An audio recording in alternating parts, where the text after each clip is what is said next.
Major criticism Tuesday. This Tuesday we are reading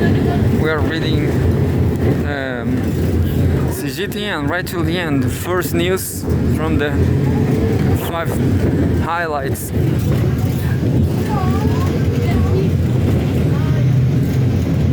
My beloved Hainan. I've never been there. I've never been in Hainan, but I love it. China press conference for 2026 Boao Forum for Asia annual conference held in China's Hainan. China's 2 minutes reading. A press conference for the 2026 Boao Forum for Asia BFA annual conference and the launch of its flagship reports had held on Tuesday in Boao, South China's Hainan province. Shang Jung, Secretary General of the BFA, briefed the media on preparations and arrangements for the annual event running from March 24 to 27. 2 flagship reports on the economic outlook for Asia integration progress and the region's sustainable development were released during the press conference. Asia remains the world's primary growth engine, with its economy forecast to expand by 4.5% in 2026 according to the report titled quote-unquote Asian Economic Outlook and Integration Progress Annual Report 2026 end quote. Asia's share of global GDP is projected to continue its upward trajectory, rising from 49.2% in 2025 to 49.7% in 2026. On a purchasing power parity basis, it said, the foundations of Asian trade integration have continued to strengthen.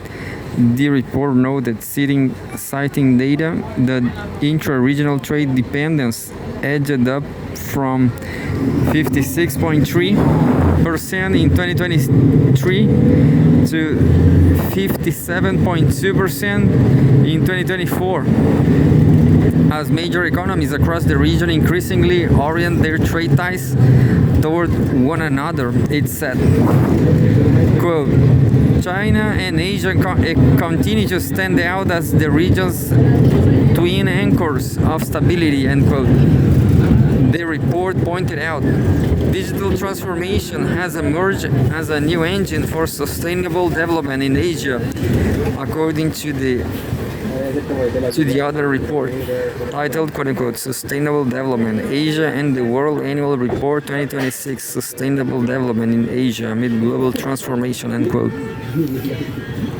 Asia has taken the initiative to explore future-oriented development models through digital technologies, striving to translate its diverse economic structures into overall competitiveness and regional resilience, said the report. The digital economy has become a key driver of economic growth in Asia, the report notes, citing figures showing that by 2025 Asia's digital economy had reached a scale of $27 trillion, accounting for 46% of GDP.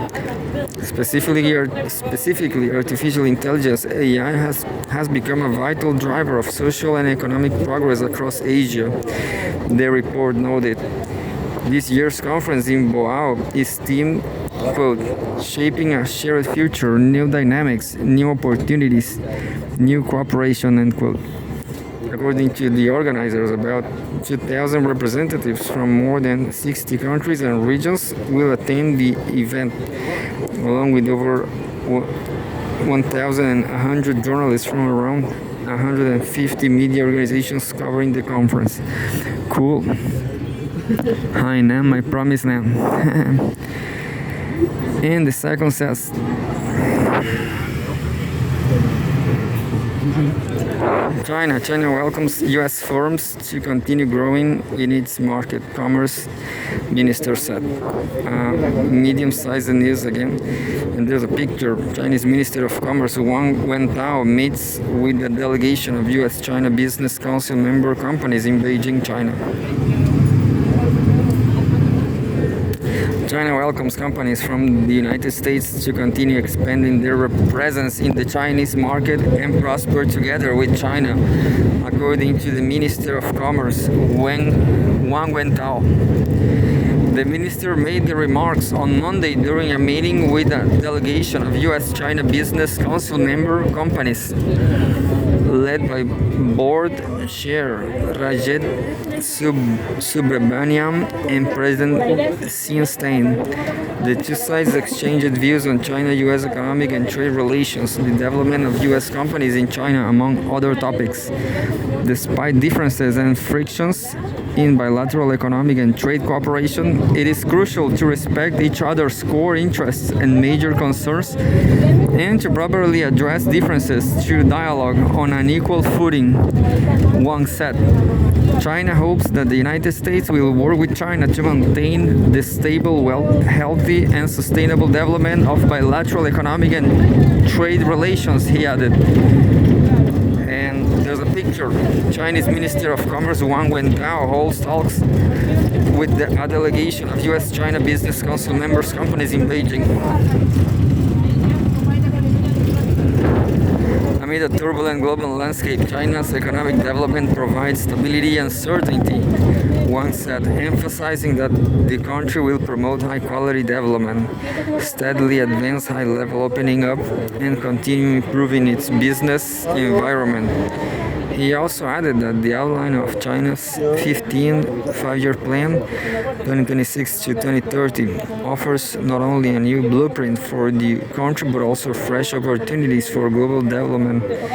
During the meeting, delegates from the U.S. side highlighted the importance of continued practical communication between China and the United States and expressed hope for further development of bilateral economic and trade ties, sources Xinhua News Agency.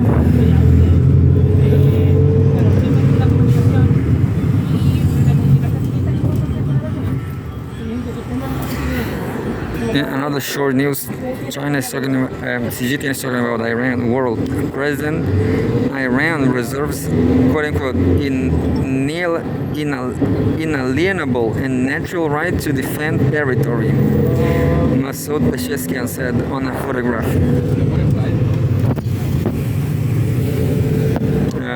Iranian President Masoud Pezeshkian said on Monday that Iran reserves the "quote unquote" inalienable and natural right to defend its territory. Pezeshkian made the remarks when exchanging views with Pakistani Prime Minister Shehbaz Sharif on the consequences of the "quote unquote" illegal U.S.-Israeli war against Iran in a phone conversation, according to a statement published on the Iranian president's official office website. During the phone call, the two sides also discussed bilateral ties and the latest regional developments, said the statement. Pezeshkian said Iran did not start the war, noting the United States and Israel launched military aggression against Iran in the middle of nuclear negotiations, killing the country's then Supreme Leader Ali Khamenei, high-ranking military commanders, and civilians, and targeting Iranian public facilities. He said that Iran consistently makes efforts to protect regional stability and security, and stressed that the country still seeks to strengthen cooperation among states in the region. "Quote unquote," the security imposed on the Strait of Hormuz is a direct result of the military aggression by the United States and Israel. End quote. He said, adding that Iran has taken necessary measures to ensure the security and safety of navigation and the safe passage of vessels through the waterway. Funny, because this is the first time I read navigate in the proper way. Sharif, for his part, expressed deep regret over the U.S.-Israeli attacks against Iran, as well as the deaths of Iranian civilians and senior officials, extending the Pakistani government's sympathy and condolences. He praised Iran for allowing the safe passage of Pakistan's vessels through the Strait of Hormuz, calling for collective efforts by regional states to de-escalate tensions and restore sustainable peace and stability in the region. Quote unquote, Pakistan has always been and will always be by the side of the Iranian government and nation, Sharif said.